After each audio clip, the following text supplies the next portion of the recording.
All right, so I'm a Griot master storyteller, and I want to share a story with you.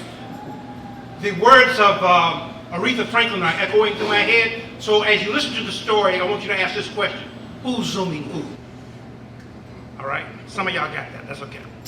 So this story took place a long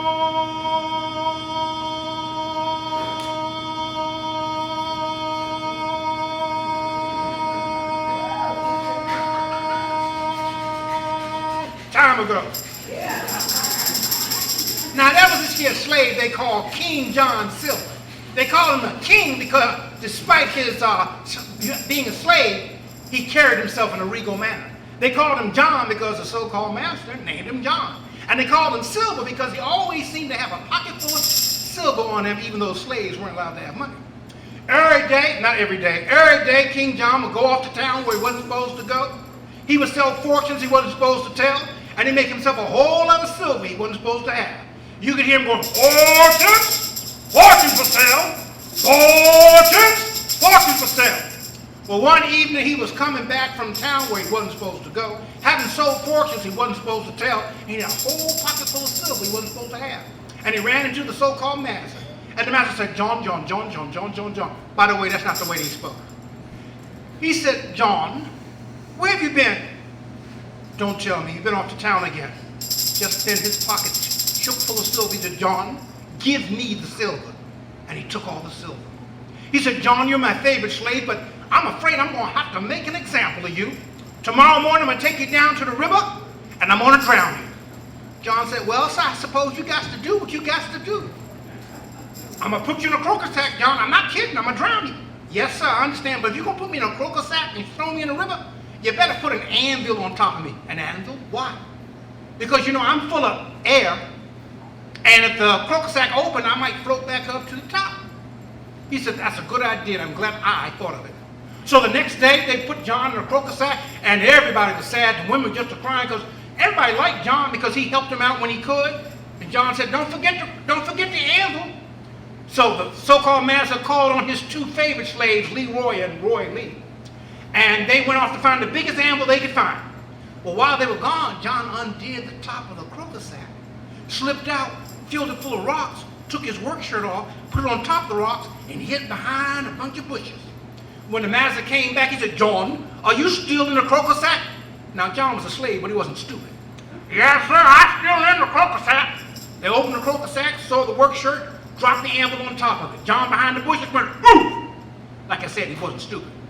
They tied the croaker sack down together, they took it on down to the river, and I need you guys to count to three. They went, they went, they went, croaker sack shot up in the air, came down, everybody go splash.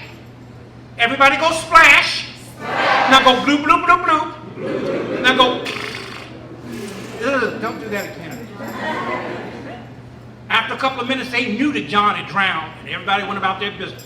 John slipped from behind the bushes, got himself a brand new goatskin rug that I just dropped on the floor, but that's all right, use your imagination.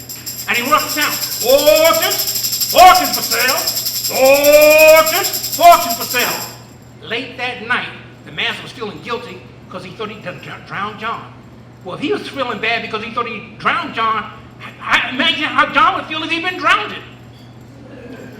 Under the full moon, he saw this great, big, strapping black man. He went, John. I thought I drowned you. Well, sir, you certainly threw me in the river in that croaker sack. Well, what happened? Well, sir, I told you I was full of air. The croaker sack split open, the anvil fell off of me, and I tried to be a good slave and drown. I tried to be a good slave like you taught me to. I tried to stay on the bottom of that river. I was clawing and clawing, but I was full of air. He was full of something. I was full of air, and I just floated to the top of the river. He heard the silver in John's pocket. He says, John, where did you get the silver from? In the river? You mean to tell me there's silver in the river for those that needs to see it? Well, how can I get some of that silver? Well, sir, I suppose we gotta put you in a croaker sack and throw you in the river. Well, the next day, everybody was gathered around, but they weren't crying, they were laughing or trying not to be heard laughing, because once again, John was getting over. John was getting over. They put him in a croaker sack, took him down to the river. Come on, count. 1, Come on. 2, Come on. 3. And the ain't having y'all do that again. Y'all got me wet last time. And he went down there, well, the croaker sack split open. Do you think that man tried to come to the top of the river? No, he down the bottom of the river clawing, looking for silver. Finally, he couldn't hold his breath any longer. He shot up out of that water like a fish caught by the wrong end, if you know what I mean. He came out that river. John. I thought you told me it was silver in the river. I said it was for those that needs to see it. Then how come I did not see it?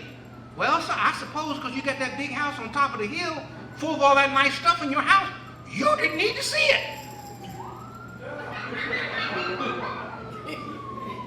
The master looked at John, looked at the river. Looked at John, looked at the river. Looked at John, looked at the river. Thank you.